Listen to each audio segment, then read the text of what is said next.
Welcome to The Spine Guy. I'm Dr. Brian Sue, a fellowship-trained spine surgeon in Marin, California. The Spine Guy is a channel dedicated to making the complex spine simple for patients to understand.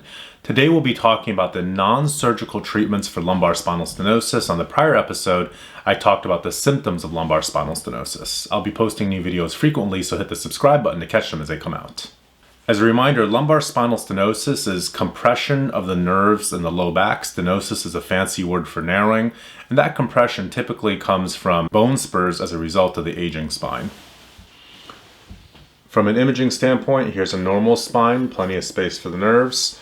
Here's lumbar stenosis or narrowing at a single level, and there you see the bone spur coming from the back, pushing the nerve up against the disc, and you have this hourglassing and compression of the L4, L5 area. Stenosis again can be at a single level, which is single level compression, or it can be at multiple levels, 2, 3, 4, 5 levels on the lumbar spine. Symptoms from lumbar spinal stenosis usually present gradually. They present as pain in the buttock, down the legs, cramping, aching, difficulty walking, and improvement with sitting. There are two ways to treat a pinched nerve. The first way is what I do, which is surgery. We can surgically go in and take the pressure off of the nerve.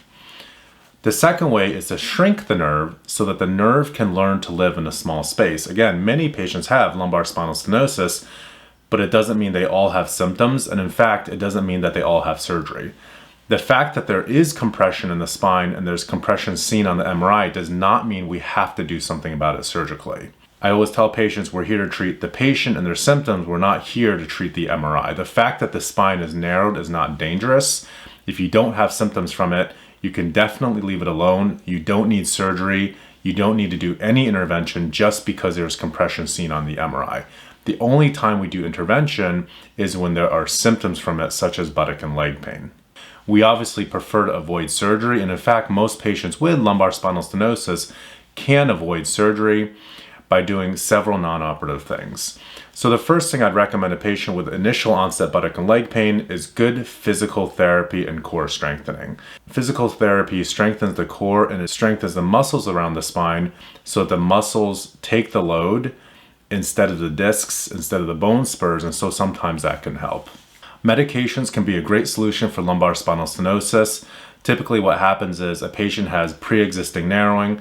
They do something, whether they travel or they go to the gym, and the nerve starts to get pissed off and swollen, and now it's pissed off and swollen in a small space, so there's a cycle of inflammation. So the idea is to break the cycle of inflammation. That can be done with medications such as anti-inflammatories or nerve medications. There's three basic categories of medications. The first category of medications we might prescribe is called anti-inflammatories. Anti-inflammatories are either NSAIDs, non-steroidal anti-inflammatories, and those include things like ibuprofen, Aleve, etc.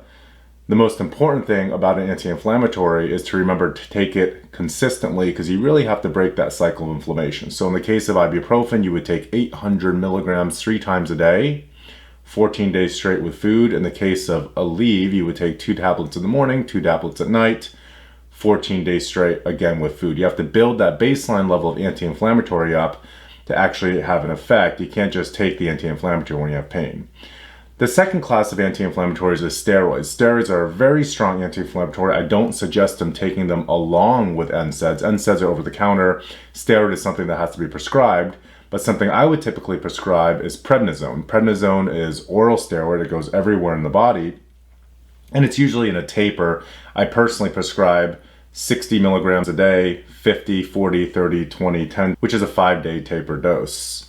One thing to be wary of with prednisone is that it can have certain side effects like blood sugar elevation. It can make you manic. That's where the term roid rage comes from.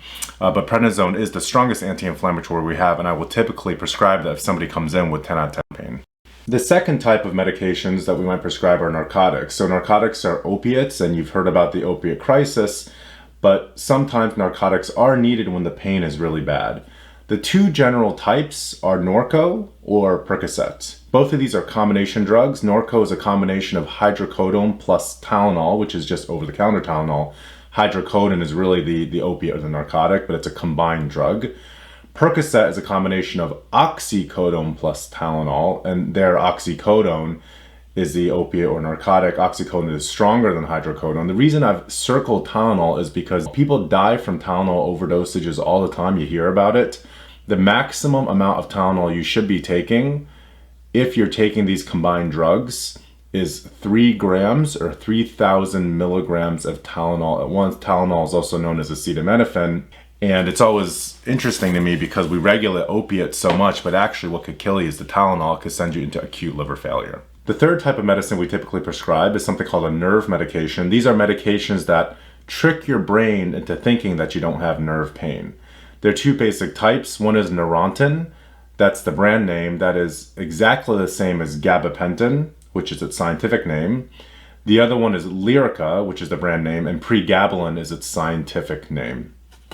These nerve drugs are interesting. In my experience, they tend to help probably 50% of the time, and they can have significant side effects. They can make you hallucinate, loopy, sleepy. These are drugs that if you look at the side effects, you're going to say, no way am I going to take these. However, in my experience, if you start at a low dose and slowly ramp up, you can see if you have those side effects, and if you do, you obviously stop taking it. Another very powerful and commonly used non-surgical intervention for spinal stenosis is doing something called an epidural steroid injection. That involves taking a needle and either putting it inside the spinal canal or outside the spinal canal over the nerve. So that's either called a translaminar epidural steroid injection or a selective nerve root injection. And these are basically ways to take the most powerful anti-inflammatory we have, which is steroid, and coating the nerve to stop the cycle of inflammation and to calm the nerve down. Again, the injection doesn't fix the problem, it doesn't take the compression off the nerve, but it breaks the cycle of inflammation. An epidural injection essentially involves going into a surgery center typically, and the epidural injection is sometimes done by spine surgeons, but usually by pain anesthesia doctors or by a physiatrist. But an epidural steroid injection is essentially the doctor taking a needle and targeting over the nerve, injecting a little bit of steroid, and the steroid calms the nerve down. The epidural steroid injection is typically an outpatient procedure. It takes about 20 minutes. Usually we tell patients not to work that day, but they can work after that, and to try to stay laying low for 1 or 2 weeks because you want the medicine to stay around that area. Epidural steroid injections can sometimes be very effective immediately, meaning within the first couple of hours because sometimes there's local anesthetic. But an important thing to remember about epidural steroid injections is that it can take up to 2 weeks to work. And sometimes the pain can even be worse in the first couple of days. Do not lose hope if you get the epidural and it hasn't helped in 10 days. I would wait the full 14 days. The use of epidurals for lumbar spinal stenosis is a little bit controversial. The use of epidurals for disc herniations is not controversial. Epidurals can be very effective for buying the body time to heal the disc in the setting of a disc herniation.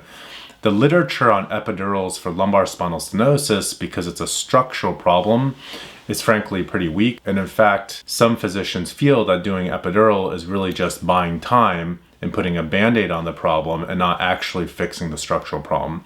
That being said, in my experience, many patients with initial onset symptoms of sciatica from a pinched nerve do really well with an injection. I usually don't let people get 1 or 2 injections. After that, you either live with the pain or you fix it. But despite their somewhat controversialness for usefulness in lumbar spinal stenosis, anecdotally, I found them to be pretty useful. So I usually let patients get 1 or 2.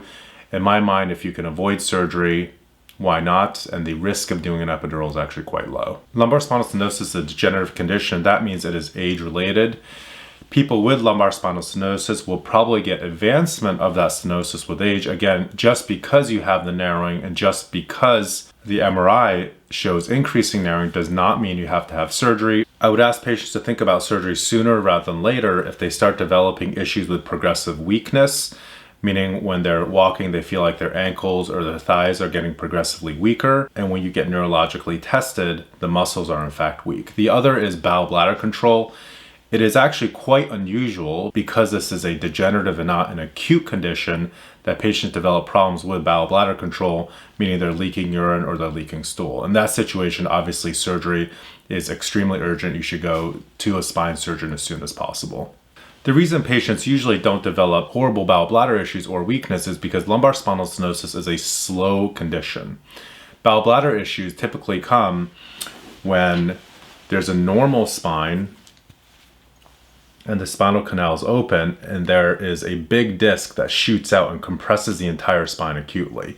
Lumbar spinal stenosis is a gradual narrowing where year by year, this is happening to the spine. Because of that, the nerves really can't accommodate because of that slow compression. Most patients are not getting acute pain, weakness, bowel bladder issues because it happens gradually over time. Surgery is typically indicated after 6 months of symptoms that have failed to respond to conservative care, meaning physical therapy, medications, epidurals, and mostly surgery is indicated when pain is interfering with quality of life. So what does that mean? There's only really 2 questions when it has to do with whether or not you need to have surgery for lumbar spinal stenosis. 1, if the pain is affecting your physical quality of life, you can't do the things you want to do. You can't travel, you can't hang out with your family, your friends, because of the buttock and leg pain. The second is emotional quality of life, which is just as important as physical quality of life. Buttock and leg pain can cause significant emotional distress. It causes depression, downheartedness. It causes you to be irritable. It can actually affect you psychiatrically significantly. So if you are having quality of life issues physically as well as emotionally, and it's causing depression, then surgery is an absolutely outstanding option. Surgery has a 90 to 95% chance of helping with the majority of buttock and leg pain and aching in the legs. And we'll certainly talk about the surgery options in our next episode. Thanks for watching. Don't forget to click the like button and leave questions or feedback in the comment box below. Feel free to let me know what videos you would like to see in the future.